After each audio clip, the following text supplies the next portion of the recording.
So now we have our through hole fitting closed, our C strainer empty.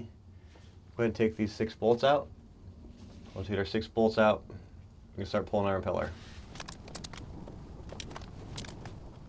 So even though our C strainer is drained, we're going to still get a little bit of water that comes out of here.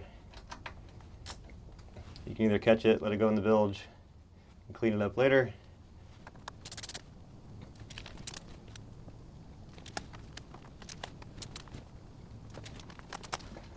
Okay, so we can hear a little bit of air coming out. Go ahead and loosen it up. See how much water we get. A little bit of water. Not a whole lot though. A little bit more is coming out of the C strainer. Kept that open. Take our last bolt out. All right, cover is off. Okay, so now that we have our impeller exposed, we can see on this one that the cam lobe is on the inside towards the bottom. Our O-ring groove here. So what we'll do is we're going to go off 2 of the widest spots. So I think up here and over here will get us as close as we can get to being in the center of our shaft. That's the biggest thing we want to do. So we'll put one arm here, one arm here. That'll get us to the center of the shaft, away from all the grooves. We'll take our tool,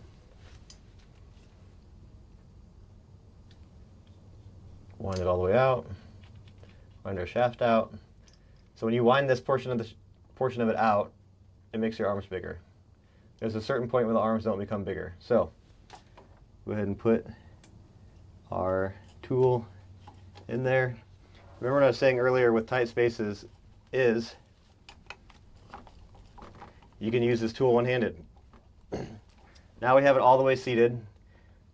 We can wind the knurled section in, which is going to close both of the arms in around the shaft. Once that is wound down by hand, then we can again grab our 9/16 with one hand, reach in here, and start to tighten this down. Once we start to tighten this down, we're going to be pulling the impeller out. So if you're laying on your side and you can only get one arm in here, is you can do it one-handed. Okay, so now we have our tool slid in. We're going to work on tightening up the arms to the impeller.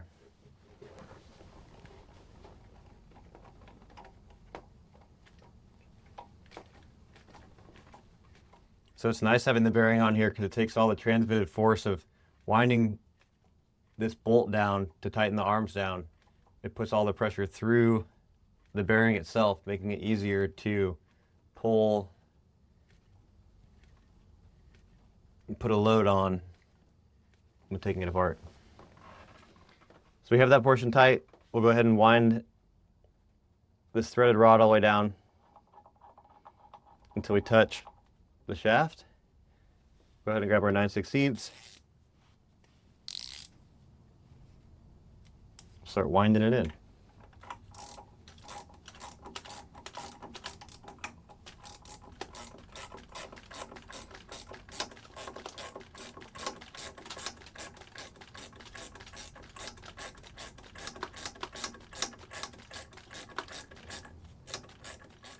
So it doesn't take a whole lot of pressure to start winding this piece out. As we go in further, we're going to start working the bolt head inside of the axial bolt. I'll stop there so you can see it.